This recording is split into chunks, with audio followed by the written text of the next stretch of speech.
¿cómo decirles? Como para iniciar, con el que se inicia y luego vamos a la diabetes. En el síndrome metabólico vamos a tener que definirlo como un conjunto, son factores, un conjunto de factores que van a requerir la presencia de, primero, obesidad de predominio central, o sea, los panzoncitos, esa es la obesidad central, la dislipidemia o dislipemia, hipertensión y la resistencia a la insulina. Con estas 4 vamos a poder tener como las características o los factores de riesgo que definen el síndrome metabólico. Todos ellos van a ser predictores de una enfermedad finalmente cardiovascular y al final, a la larga, de diabetes mellitus tipo 2.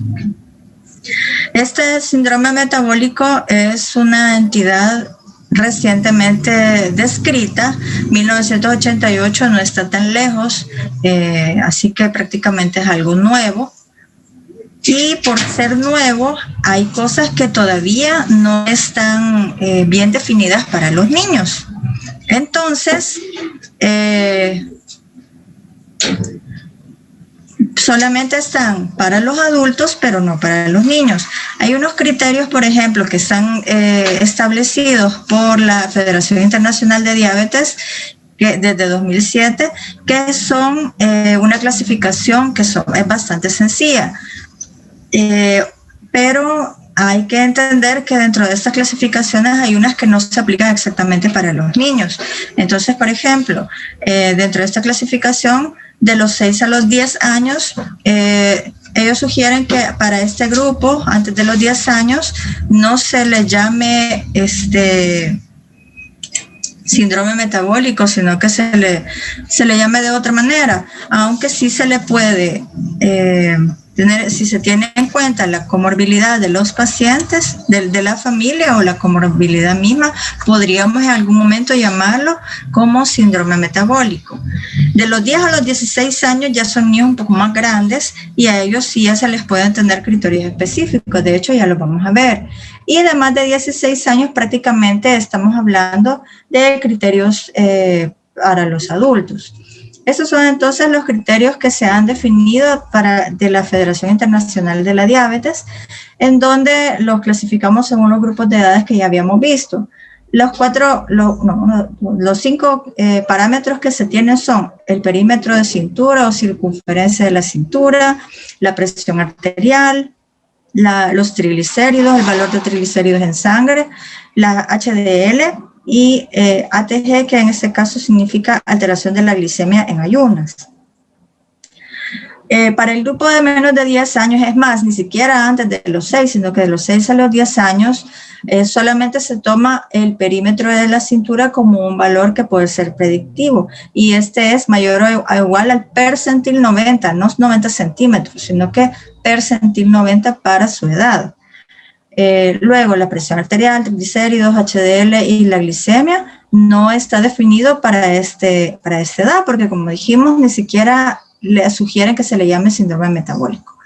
Luego de los 10 a los 16 años, tenemos que el perímetro de la cintura también debe ser mayor o igual a 90, el percentil 90.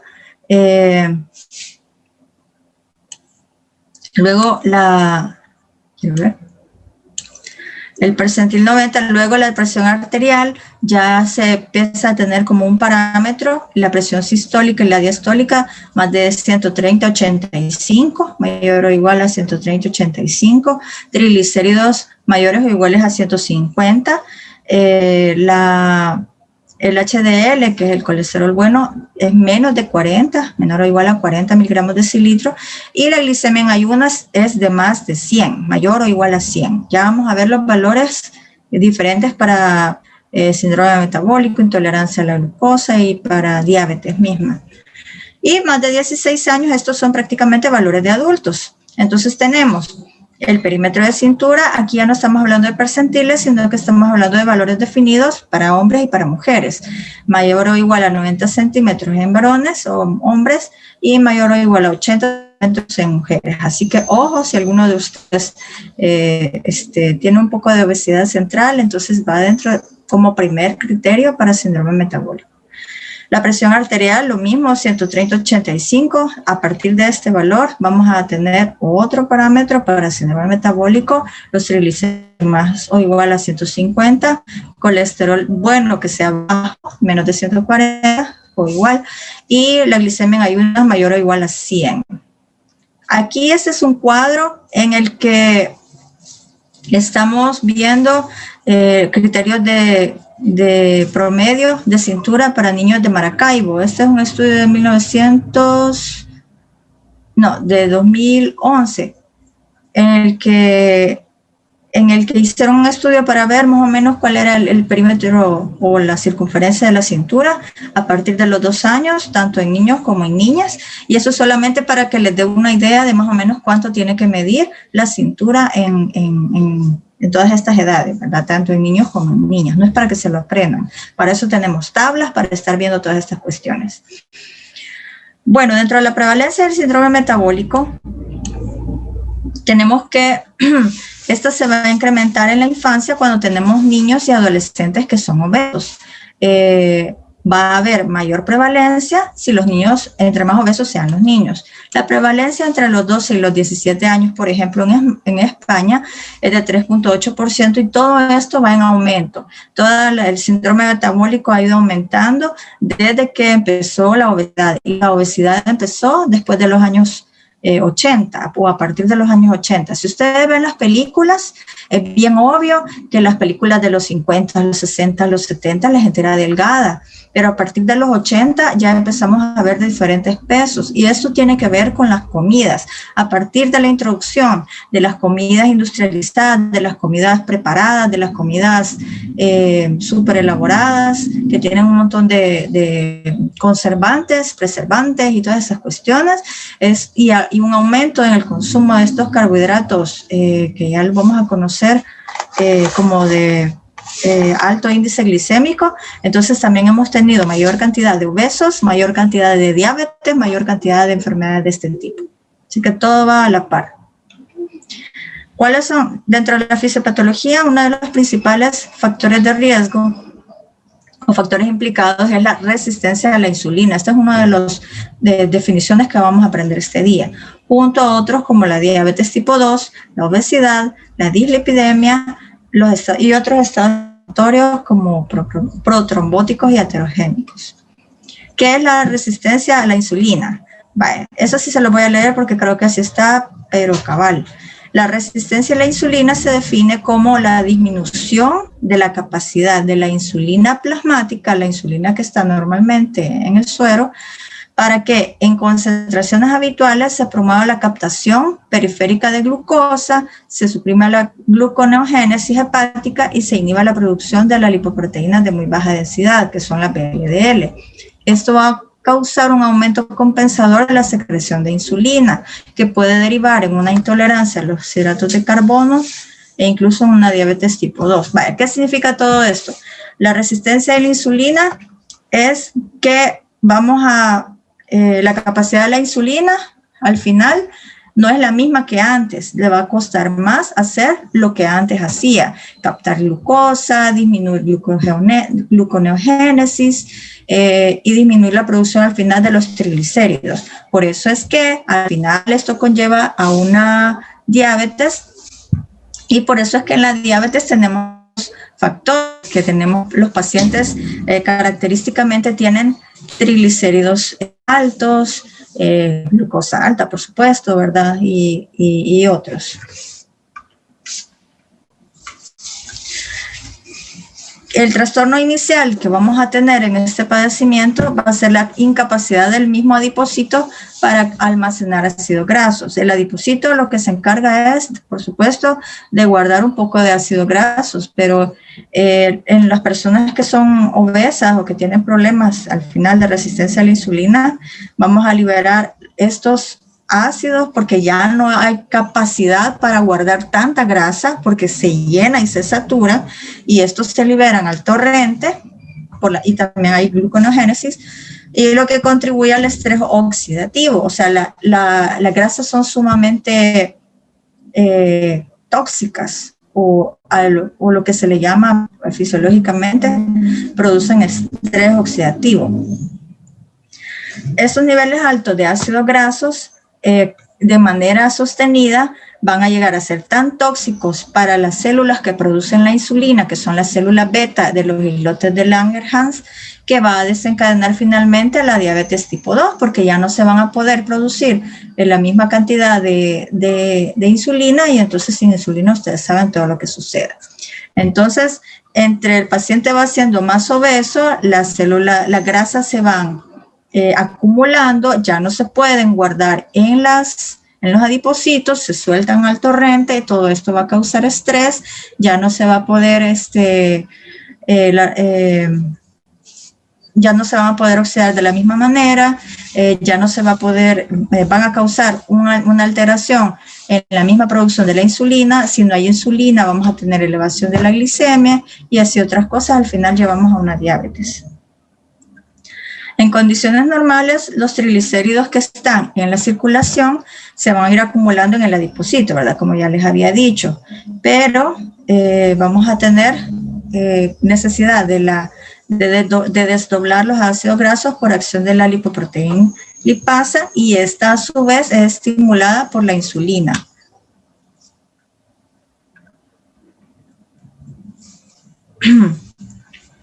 Cuando hay una resistencia a la insulina, como no funciona igual la misma cantidad de insulina que tenemos, por decirles, antes con 10 unidades de insulina, este es un ejemplo, podíamos procesar 10 gramos de glucosa.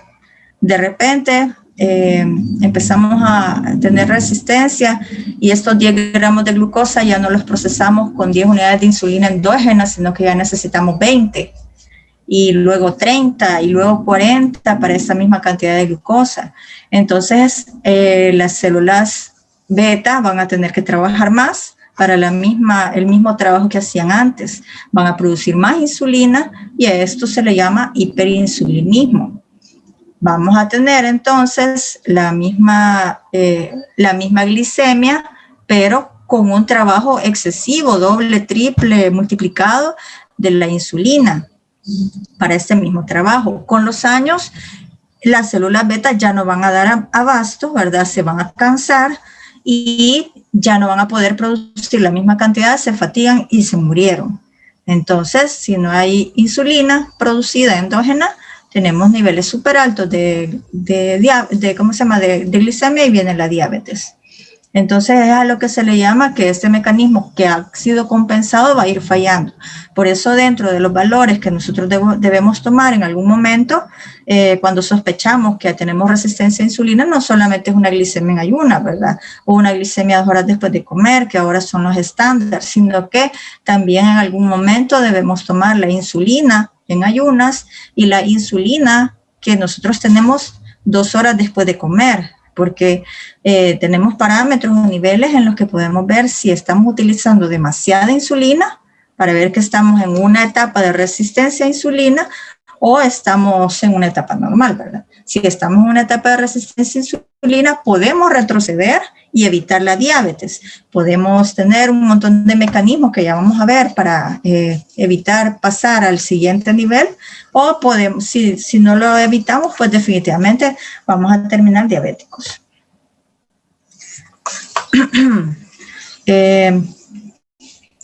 ¿Qué va a pasar si tenemos hiperglicemias y por supuesto también secundariamente ácido graso, ¿verdad? En el torrente sanguíneo. Esta glucotoxicidad vamos a tener que va a incrementar el potencial aterogénico, o sea que también las arterias se van a ver comprometidas.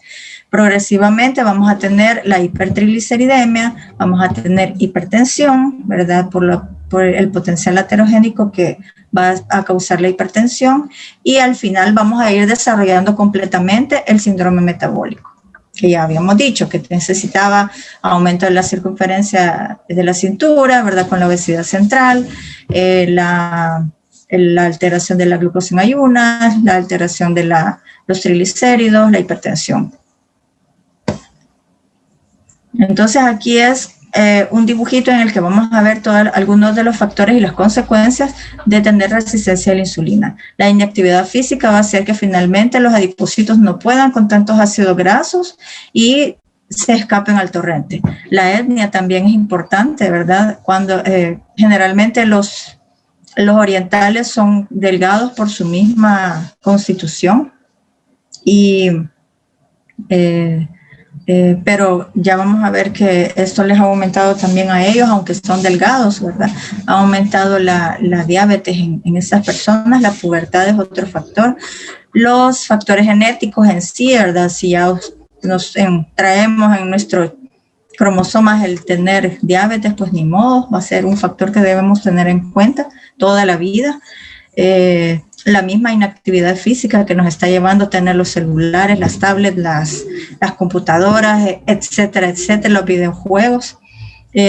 Finalmente vamos a tener la célula beta sana, todavía va a poder compensar, va a poder generar más insulina para tener una normoglicemia con insulina alta, que sería hiperinsulinemia. Pero al final la célula beta va a fracasar, ya no va a haber compensación y ya no va a haber hiperinsulinemia, sino que va a haber diabetes.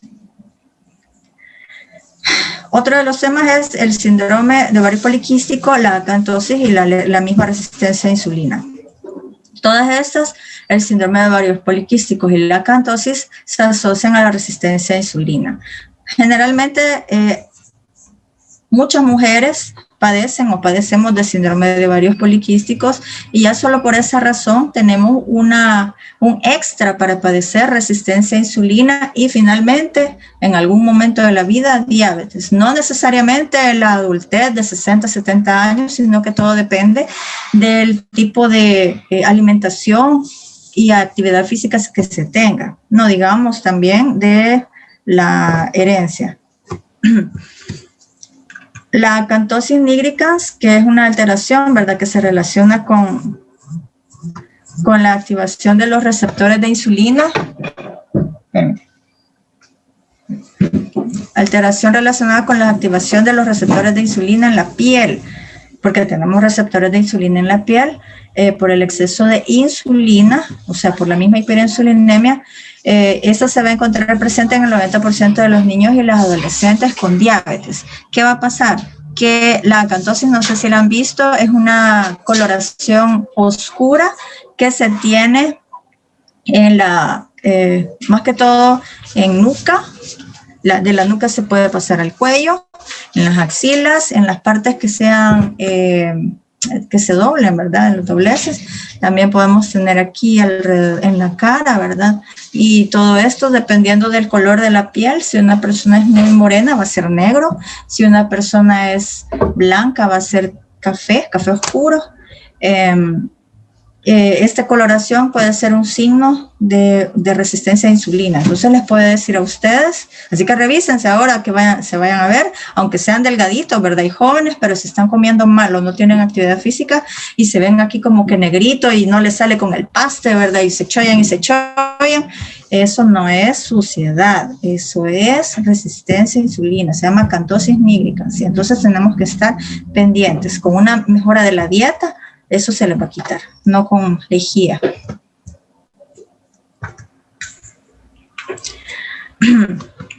En la obesidad, ¿verdad? Para las niñas y la adolescencia, nosotros tenemos unas curvas especiales para poder determinar los niveles de normopeso, desnutrición, sobrepeso y obesidad. Para los adultos prácticamente solamente hay los valores, ¿verdad? ¿Y por qué se puede sacar con una fórmula? Pero para niños tenemos diferentes valores dependiendo de su edad. Entonces, el índice de masa corporal la vamos a plotear según su edad y a partir de los 18 años va a ser igual que con los adultos. Entonces, tenemos aquí que esta es la fórmula. La superficie corporal va a ser igual al peso, pero en kilos, no en libras, dividido entre la talla en centímetros, lo volvemos a dividir entre la talla en centímetros y el resultado lo vamos a multiplicar por 10,000. Esto nos va a dar un numerito. Por ejemplo, que nos dé, vamos a plotear aquí con los de adultos, que nos dé 20. Esta es la clasificación para los adultos, la clasificación del índice de masa corporal. Si se fijan, lo que está en rojo ya estamos hablando de obesidad. Si es lo que está en celeste, que es la nueva normalidad, es la moda, tenemos 18.5 a 24.9, esto es lo normal. Si nos sale 20, tenemos un intervalo normal de índice de masa corporal. Esto no tiene unidades, así que no se preocupen por buscarla, no tiene. 18.5 a 24.9 es lo normal, ya más o igual a 25 es sobrepeso y a más de 30 es obesidad, ¿verdad? Si el paciente, la persona es de menos de 18.5 de índice de masa corporal, estamos hablando de desnutrición, ¿verdad? O insuficiencia ponderal. Entonces, vamos a ver un ejemplo. Estas son tablas o gráficos, mejor dicho, para niños entre, aquí dice, de los 2 a los 20 años. Entonces, por ejemplo, tenemos un niño de unos 17 de índice de masa corporal. Vamos a buscar dónde está 17 y que sí, de 7 años. Vamos a ver una niña de 7 años. Aquí me pasé. Que tiene 17, vamos o menos por acá. Pucha, que el astigmatismo no me deja ver. Más o menos rayando el percentil 25. Está en percentil 25, está todavía dentro de lo considerado normal, ¿verdad? Perdón, permítame.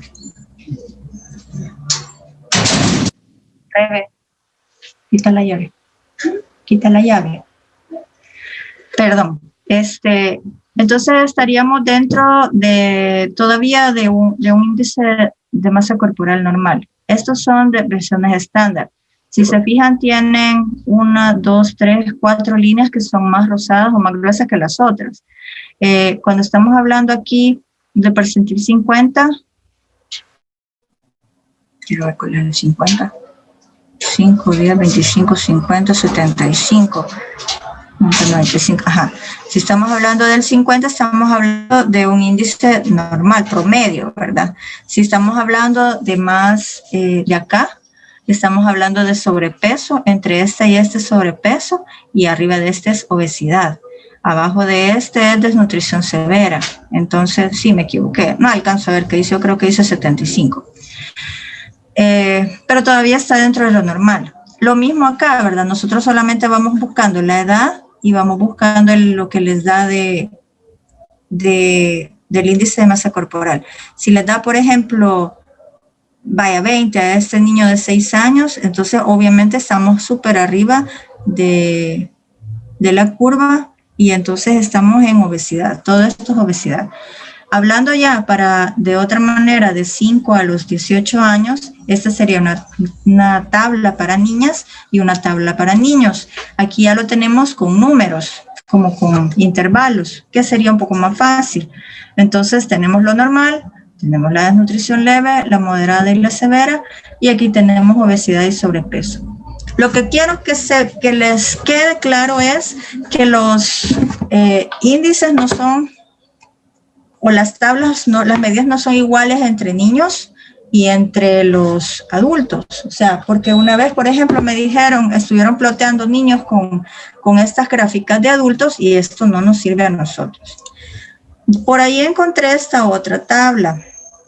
Esta es la tabla que todos nos sabemos, obesidad clase 1, 2, 3, sobrepeso, es esta misma, ¿verdad? Intervalo normal. Luego tenemos acá esta tabla que nos dice, dependiendo de la edad, el índice de masa corporal normal que podemos tener. Entonces, según esto, mientras más edad, nos va permitiendo tener un poco más de índice de masa corporal para considerarlo todavía normal. Entonces, por ejemplo, ustedes que todavía tienen 24 años o menos, su índice de masa corporal normal está entre 19 y 24, que es igual a esta, la de la izquierda. Pero, por ejemplo, yo que ya estoy entre una edad mucho más alta que la de ustedes, me permiten un poquito más, me permiten hasta 27, ¿verdad? Ya con eso ya me siento mejor. Así que se pueden plotear para ver con cualquiera, esta o esta, para ver en qué grado caen. La dislipidemia se caracteriza por un aumento de los niveles de los triglicéridos, una disminución del colesterol bueno y un aumento del colesterol malo. Todo esto se asocia estrechamente, como ya vimos, ¿verdad?, con la resistencia a insulina. La hipertrigliceridemia es una alteración más precoz del síndrome metabólico y creo que ya más o menos supieron por qué. Se debe al aumento de la síntesis hepática de las partículas de lipoproteínas de muy baja densidad y la alteración de su catabolismo por disminución de la actividad de la lipoproteína lipasa. Ahí si quieren lo leen después. Uy, Catherine, está muy tarde. Como consecuencia de estas alteraciones se produce un aumento de las lipoproteínas ricas en triglicéridos y por ello los triglicéridos plasmáticos. En el síndrome de los ovarios poliquísticos vamos a tener también diferentes tipos de presentación.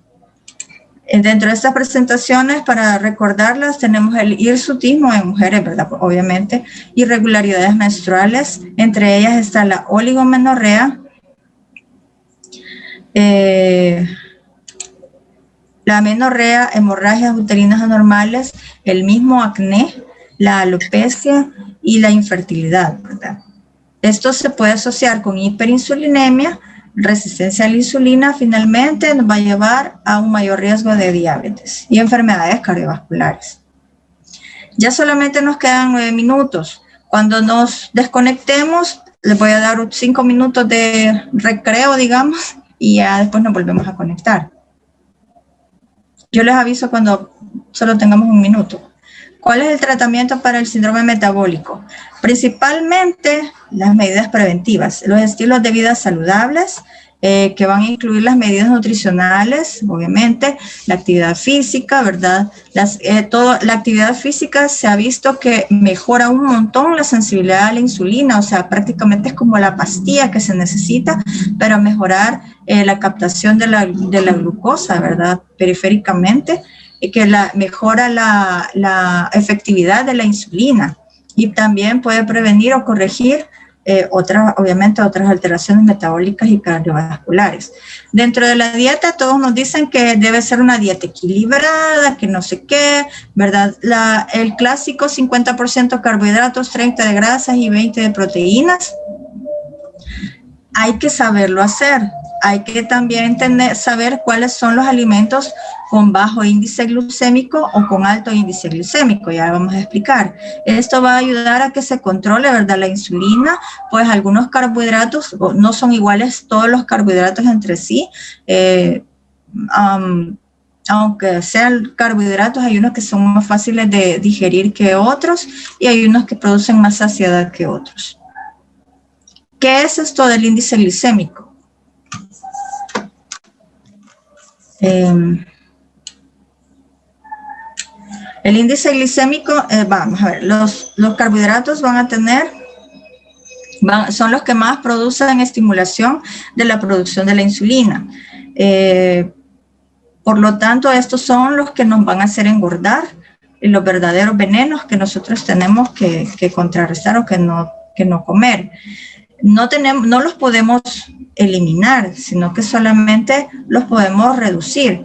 Y podemos reducir sobre todo aquellos que tienen un índice glicémico superior a 50. Y se sugeriría que no los combináramos con otros alimentos que sean ricos en grasas, porque si no, no estamos haciendo nada. Hay un libro que se llama La dieta de las antiazúcar, en donde dice, abro comillas, la insulina es uno de los principales frenos para la descomposición de la grasa y es uno de los mayores estimulantes para el almacenamiento de la misma grasa. Entonces, desde 1981, por ejemplo, hay un doctor que ha hecho un montón de estudios nutricionales y publicó esto que él llamó lo del índice glicémico y dio como una lista de varios alimentos que se pueden sugerir. Y después se unieron otros investigadores que que pudieron corroborar sus estudios, ¿verdad? Entonces, por ejemplo, vamos a tener dentro del índice glicémico estas, como esta lista. Esta también es un valor, como una escala, no tiene unidades. Es una escala del 0 al 100. Mientras más cerca del 100 esté, más difícil va a ser o más azúcar, más insulina va a necesitar el cuerpo. Mientras más rápido se descompongan, va a tener un índice glicémico más alto. Si se descomponen despacio, va a tener un índice glicémico más bajo. Entonces, los de índice glicémico más alto que van a ser tomados aquí en rojo, van a ser más de 50 de índice glicémico. En otras partes pueden ver que dice más de 70, ¿verdad? Pero siempre van a ser valores altos. Un índice glicémico moderado de 35 a 50 y uno bajo de menos de 35. Por ejemplo, vamos a tener un índice glicémico bajo de las verduras, ¿verdad? Las verduras nunca van a tener gran cantidad de carbohidratos, entonces siempre van a ser buenas. Una gran cantidad de frutas también. Los frijoles tienen un bajo, aunque son carbohidratos, pero tienen un bajo índice glicémico, así que realmente, pues sí, son buenos. Un índice intermedio van a ser el maíz, el pan integral, todos los panes integrales van a ser debajo de índice intermedio y algunas otras frutas. Y, por ejemplo, el arroz blanco, el pan, todas las papas, prácticamente todas las pastas tienen un alto índice glicémico. O sea que obviamente sabemos que eso engorda y eso no hay necesidad de que nos den ningún estudio, eso lo sabemos bien todos. Entonces tenemos aquí algunos ejemplos. Dentro de esta tabla tenemos, por ejemplo, la sandía, que tiene bastante azúcar. No sé si han escuchado a las abuelitas que es muy dulce, ¿verdad? La papaya también tiene 58, el melón, la harina de arroz, la fécula de papa tiene 95, el pan blanco, el pan procesado de la harina normal, tiene 85. Vamos a ver aquí las de amarillo. Plátano crudo tiene 45, que es muy bueno. El pan integral 45. Vamos a ver los de verde. Las cerecitas tienen 25. Los tomates tienen 15. Los quesos no tienen nada porque no tienen carbohidratos. El aceite de oliva tampoco y los huevos tampoco.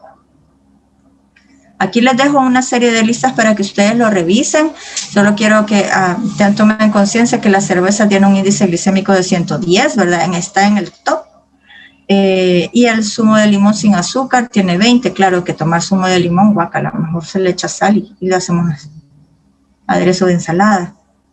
Y así, ¿verdad? Aquí tenemos lácteos, que solo la crema como lácteo es un producto con alto índice glicémico, lo demás es bueno, requesón, leche de almendras, lo que siempre dejan las nutricionistas. Y aquí tenemos otros de bajo índice glicémico para que lo vean. También está la clasificación NOVA. La clasificación NOVA, esto es también algo nuevo, es de parte de la OPS y es una clasificación en grupos, pero no en los grupos conocidos de carbohidratos, lípidos y proteínas, sino que lo dividen según el procesamiento que tenga. Por ejemplo, el grupo 1 son los alimentos naturales y mínimamente procesados. El grupo 2 son los alimentos que son ingredientes culinarios. Y el grupo 3 son productos comestibles, o sea, la comida misma, que están procesados y están los ultraprocesados, o sea, que están altamente elaborados, pero para que duren un montón, o sea, que tienen aditivos. Dentro del grupo de los alimentos naturales y mínimamente procesados están los naturales, todas las verduras, todas las frutas, así como la fruta, la manzana, el guineo, como ustedes ya lo conocen, todos los productos de origen animal, pescados, carnes, mariscos, la leche, los huevos. No deben contener sustancias que estén añadidas, ¿verdad? Como el azúcar, la sal, las grasas, edulcorantes, si no ya se pierde esta categoría de alimento natural. Luego tenemos los alimentos mínimamente procesados, que son aquellos que han sido ligeramente alterados para que agregarles algo de sabor o alguna otra cosa, pero que no cambia mucho el alimento, ¿verdad? No lo cambia demasiado. Los mínimamente procesados se refiere a aquellos que han pasado por un proceso de lavado, pasteurizado como la leche, descascarado como algunos maníes, pelado, deshuesado, rebanados, alguna cosa descremado, alguna cosa que haya sido mínima, ¿verdad? Pero todavía cae en un buen grupo. Luego tenemos los ingredientes culinarios y quizás aquí nos vamos a, no sé si los voy a tener que repetir porque ya queda menos de un minuto. Dentro de los ingredientes culinarios son sustancias que se extraen de los componentes de los alimentos, como por ejemplo las grasas, los aceites, ¿verdad? Las harinas, los almidones y el azúcar o la sal. Todos estos son ingredientes, ¿verdad? Se pueden combinar con los alimentos, pero hay que tener cierta moderación. No es que sean malos en sí, pero en exceso sí pueden ser malos. Ya saben, el azúcar, la sal, los aceites, en exceso ya saben que son malos. Y el grupo 3, los productos comestibles listos para el consumo. Estos sí son los más dañinos y son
No está tan espantosamente aburrido.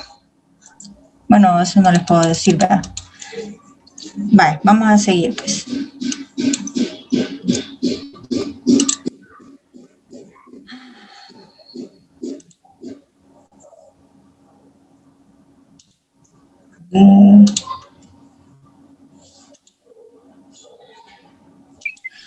Bueno, entonces tenemos que nos habíamos quedado prácticamente con los productos comestibles listos para el consumo. Entonces, estos eran aquellos que han tenido procesos o ultraprocesos en el que les han adicionado algunas sustancias preservantes, más que todo aditivos, demasiada sal, demasiado azúcar, y hacen que ya no sean los alimentos originales.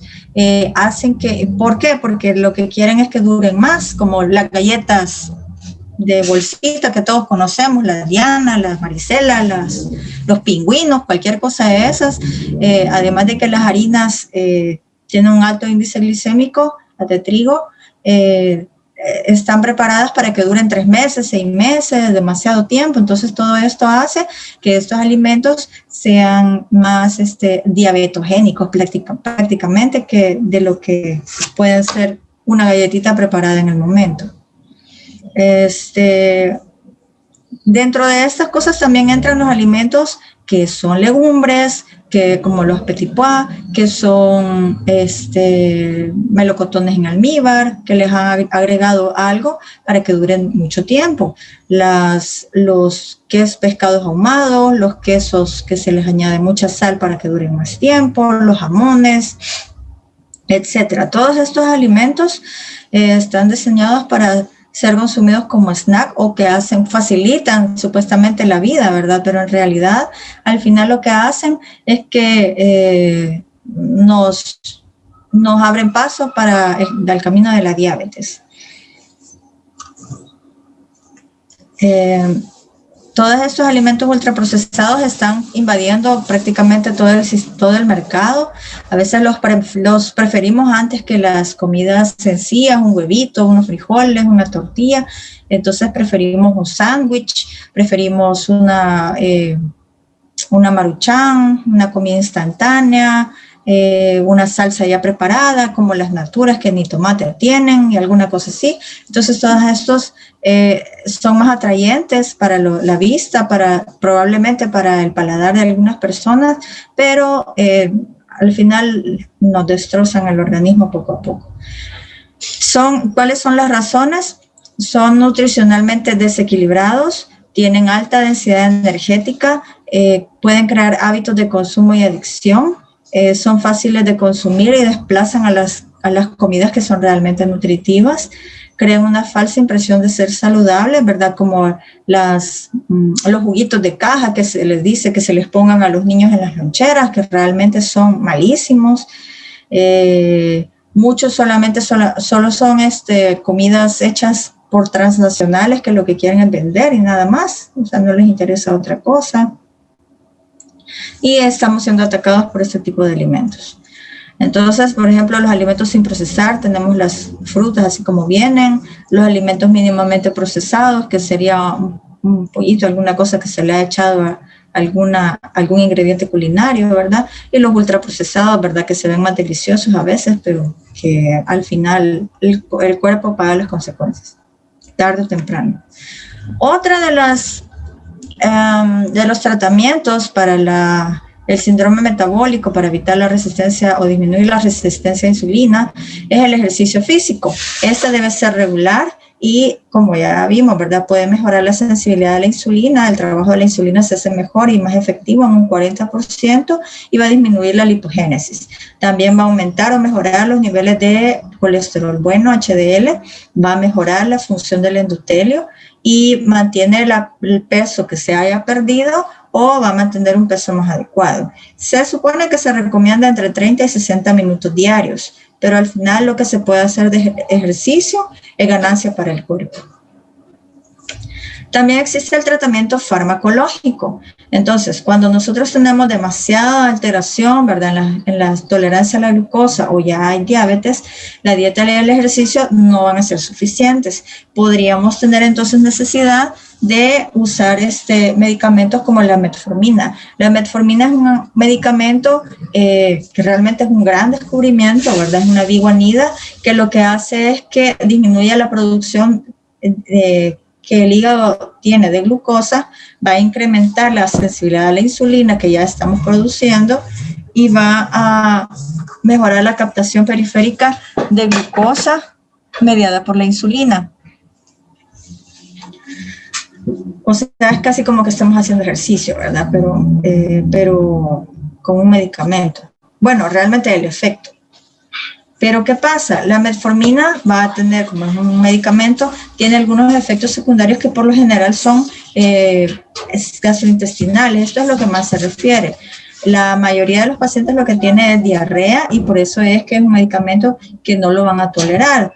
Cuando tienen diarrea, cuando los pacientes consumen los carbohidratos que no deben consumir y por eso es que les da este efecto secundario. Así que es bien fácil saber cuando el paciente no está cumpliendo con la dieta. O sea, no es solamente tomarse la pastilla, sino que también hay que tener dieta, hacer ejercicio y tomarse el medicamento. En algún momento podemos dejar de tomar el medicamento y solo continuar con dieta y ejercicio. Pero al principio, ¿verdad? Si el paciente está muy descompensado, la metformina es una muy buena opción. También les da otros efectos como el mal sabor de la boca, náusea, dolor abdominal, vómito, flatulencia.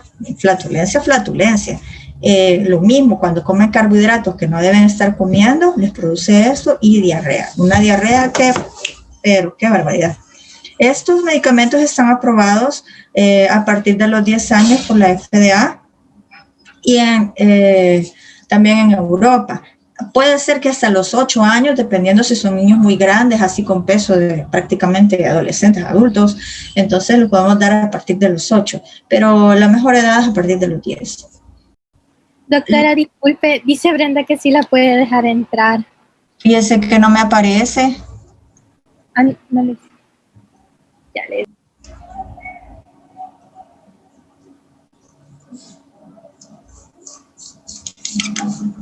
Cuando me aparezca, la pongo, porque siempre me aparece un mensaje. Y ahorita no tengo nada, ¿sí? Vale. Dentro también de los tratamientos farmacológicos se puede dar para las dislipidemias, ¿verdad? Pero estos ya son tratamientos que más que todos los endocrinólogos son los que tienen que decidirlo, ¿verdad? Hay medicamentos que están autorizados, pero son mínimos para los niños. Hay que cumplir ciertos requisitos, como que sean de 10 años por lo menos, que ya tengan un Tanner 2 en los niños y en las niñas que ya tengan la menarquia. Vale, ahí está ya Brenda. Entonces, todo esto era de síndrome metabólico, porque todo el síndrome metabólico en sí nos prepara para entender más sobre la diabetes, como una enfermedad que es inmunoprevenible, una enfermedad prevenible. O sea, porque todo lo que hemos estado oyendo es una enfermedad que va avanzando y va avanzando hasta que finalmente ya el cuerpo no hay nada que lo haga regresar y ya tenemos diabetes. Entonces, dentro de esta enfermedad metabólica y crónica, ¿verdad? Es muy frecuente y la característica más obvia o más notoria es la hiperglicemia. Dentro de las formas principales que tenemos de diabetes están dos, se diferencia por el déficit del déficit de insulina y otro de la resistencia a la insulina. Entonces, la diabetes tipo 1 es un déficit de la secreción de insulina debido a que hay una lesión de las células beta del páncreas, de las islotes, de Langerhans. Y la diabetes tipo 2, esta ya es debido al síndrome metabólico anterior, ¿verdad? Debido a la resistencia a insulina, que las células se van agotando, ¿verdad? Los receptores se van teniendo más resistencia y al final pues vamos a tener como consecuencia la diabetes. En la diabetes tipo 1 también la conocemos o conocíamos antes como la diabetes insulinodependiente. Ahora vemos que no solamente la 1 es dependiente de insulina, sino que la 2 puede convertirse en dependiente de insulina. Y también se conocía como diabetes juvenil. Ahora también vemos que gracias a la obesidad y lo que acabamos de estar hablando, también podemos ver niños con diabetes tipo 2. La fisiopatología en ambas es muy diferente. Entonces vamos a hablar, antes de hablar un poco más de diabetes, vamos a hablar de intolerancia a la glucosa. La intolerancia a la glucosa es el camino entre estar, o el estado intermedio entre estar bien, o no una homeostasis normal, y entre estar enfermo, estar diabético. La intolerancia a la glucosa todavía es un paso en donde podemos retroceder y mejorar, o avanzar y ser diabéticos ya para siempre. Cuando tenemos una glicemia de 99 miligramos decilitro hasta abajo, se considera normal. Cuando tenemos una glucosa en ayunas, porque ahora se toman dos importantes, en ayunas y 2 horas después de comer. Cuando la tenemos en ayunas y es entre 100 y 125 miligramos decilitro, estamos hablando de intolerancia a la glucosa. Esto también se le llama tener una glicemia anormal. O sea, no estamos hablando de diabetes, pero tampoco estamos hablando de algo normal. Entonces se le llama intolerancia a la glucosa. No es que sea así como una enfermedad, sino que ya es un factor de riesgo, o también se le llama prediabetes. También se le puede asociar al síndrome de resistencia a la insulina o síndrome metabólico. Estos criterios son importantes, ¿verdad? Los criterios diagnósticos de la intolerancia a la glucosa y de la diabetes, y son sencillos, no, nada de qué complicarse. A la izquierda tenemos los de la intolerancia a la glucosa y a la derecha tenemos los de la diabetes. Y son, ¿cómo se llama? Los podemos comparar. En la intolerancia a la glucosa, como ya dijimos, la glucosa en ayunas va a ser entre 100 y 125. En la diabetes, vemos el segundo punto, y la glucosa va a ser de más de 120, mayor o igual a 126. Los valores en milimoles, si quieren se los aprenden, pero realmente aquí no hablamos de milimoles, sino que hablamos de miligramos. En la intolerancia a la glucosa tenemos una glucosa 2 horas después de comer entre 140 y 199. Esa es una glucosa anormal. Pero ya en la diabetes estamos hablando que después de 2 horas de haber comido, vamos a en sangre de más o igual a 200 miligramos de decilitro. Ahí estamos hablando definitivamente de diabetes. O en cualquier momento tener un azúcar en sangre de más de 200. Mayor o igual a 200 en cualquier momento, después de comer, antes de comer, 3, 4, 10 horas después de comer, estamos hablando de diabetes. O una hemoglobina glicosilada de mayor o igual a 6.5%. Esto también es un diagnóstico de diabetes. Vale, entonces este ya se los dije que se los voy a preguntar. Vamos a tener la diabetes tipo 1. En la diabetes tipo 1, la característica es que vamos a tener niveles muy, muy bajos o prácticamente indetectables de insulina, de la insulina que se produce, ¿verdad?, en el cuerpo. Y el paciente va a depender definitivamente de la insulina que se le ponga, de la insulina exógena, para prevenir el desarrollo de cetoacidosis, que ya lo vamos a ver. En la diabetes 1, esto se va a caracterizar porque hay una destrucción autoinmune de las mismas células beta, y por eso, como no hay células betas que produzcan, no va a haber que produzcan la insulina, no va a haber insulina.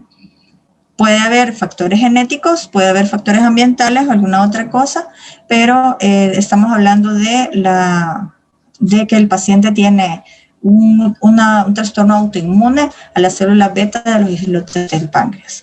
En el plasma, entonces,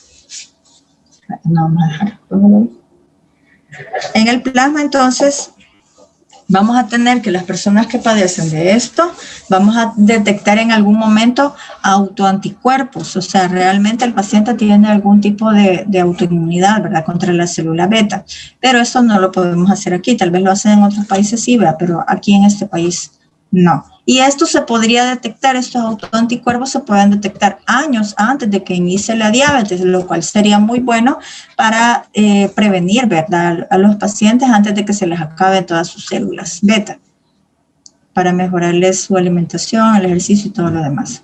Por lo menos retrasar la diabetes. Estas corresponde al 10% de todos los casos de diabetes. Son 15,000 pacientes al año que son diagnosticados con la diabetes tipo 1, autoinmune. Buena parte de estos casos de diabetes se dan en la infancia, ¿verdad? Pero no solamente son de la infancia, sino que también pueden ser aproximadamente el 50% puede debutar siendo adultos, cosa que yo no sabía, ¿verdad? Yo pensé que todos eran niños, pero no. Incidencia es similar entre los niños y las niñas. En Estados Unidos se afectan más niños que adultos. Hay picos de presentación entre los 5 y los 7 años, o sea, los escolarcitos pequeños y los pacientes que están en la pubertad. Y no existe una correlación con nivel socioeconómico. Dentro de la diabetes 1 hay una clara agrupación, ¿verdad?, familiar de la diabetes. Hay prevalencia entre hermanos, hay mayor riesgo si el padre lo padece que si la madre lo padece, y el defecto prácticamente es un único gen que causa la enfermedad. Otros factores podrían ser ambientales, que se ha visto que algunos enterovirus podrían ser asociados al desarrollo de la diabetes, y hay otros también que son factores protectores. La dieta, por ejemplo, la leche materna puede ser un factor protector. En cambio, el gluten puede desarrollar tempranamente una autoinmunidad. El estrés psicológico también puede ser un factor para diabetes tipo 1. Dentro de la patogénesis quizás ustedes lo leen más tranquilamente, ¿verdad? Pero al final hay una destrucción progresiva de las células beta, que si no hay células beta, ¿verdad?, que produzcan la insulina, va a haber un déficit de insulina. Cuando se diagnostica al paciente con diabetes tipo 1, todavía existe un poco de actividad de las células beta para la producción de insulina, y con el tratamiento que se le da en el momento parecería que la enfermedad va remitiendo, va mejorando a lo que se le llama la luna de miel. Ya lo vamos a ver un poquito más adelante. Pero al final pues se terminan destruyendo todas las células y el paciente termina teniendo nula producción de insulina endógena y depende completamente de la exógena. Entonces, en la historia natural vamos como por 6 etapas. Inicia la autoinmunidad, ¿verdad? Se empiezan hay pérdida progresiva de la función de la célula beta, luego empieza con esta disminución de la insulina, vamos a comenzar con algunos síntomas de la enfermedad, luego se descubre la enfermedad y se da un poco de tratamiento y se remite transitoriamente o se disminuye, pero al final la enfermedad se establece bien y ya no hay más producción de insulina y finalmente hay desarrollo de complicaciones. Las etapas de la autoinmunidad pueden suceder hasta antes de los 10 años, puede ser hasta aparecen 2 años, antes de los 2 años, ¿verdad? Esto puede ser interesante para los pacientes que podrían tener algún riesgo y se tengan los medios para medir autoanticuerpos si se piensa que podrían desarrollar diabetes. Luego de la autoinmunidad preclínica, con la pérdida progresiva de la función, generalmente esta pérdida no es lineal, sino que el paciente va mejorando y va empeorando. Por eso es que probablemente a veces no se note la enfermedad. Cuando ya empieza la enfermedad, que aquí es donde nosotros sí podemos verlo claramente, ¿verdad?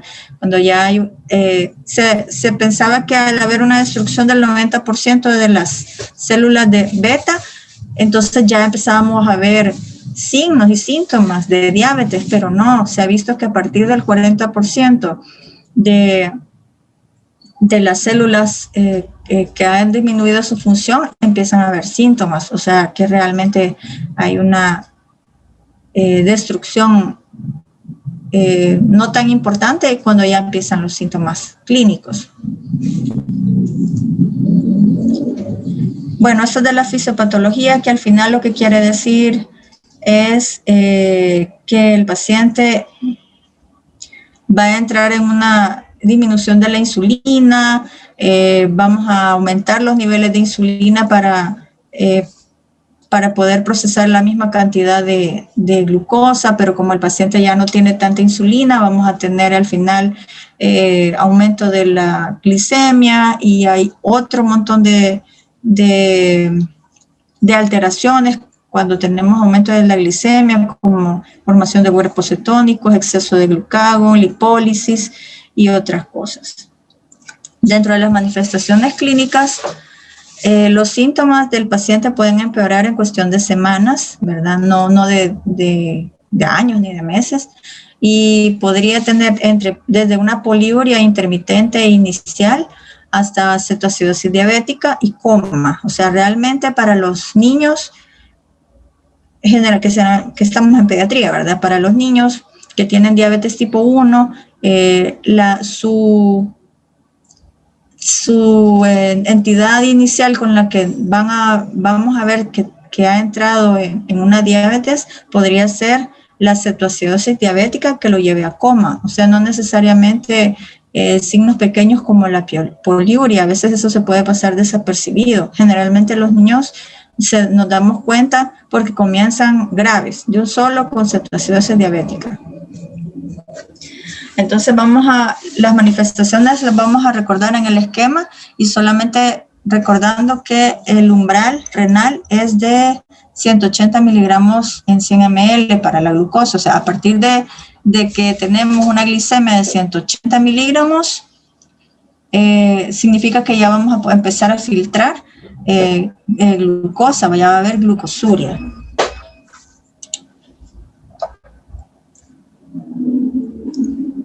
Esperen aquí. Esperen un segundo. Rebe, no está conectado. La compu no está conectada. Conectada, sí, conectada. Pero sí está conectada. Mira, por favor, que se me va a descargar. Vale. Entonces tenemos la reserva insulínica limitada, que nos va a llevar una hiperglicemia postprandial. Luego, cuando ya se supera el umbral renal, vamos a tener que el paciente podría empezar a tener poliuria, nicturia, enuresis nocturna, que son síntomas que a veces pasan desapercibidos. Luego vamos a tener hiperglicemia, ¿verdad? Crónica, glucosurias crónicas, que nadie se da cuenta. El paciente podría tener polidipsia, vaginitis candidiásica debido a las bajas defensas, hiperfagia, pérdida de masa corporal, de grasa corporal. Y finalmente podríamos tener otras cosas como lo que sucede en la acumulación de cetoácidos, como molestias o dolor en flancos del abdomen, debilidad, respiración de Kussmaul, que esta ya es como una cetoacidosis.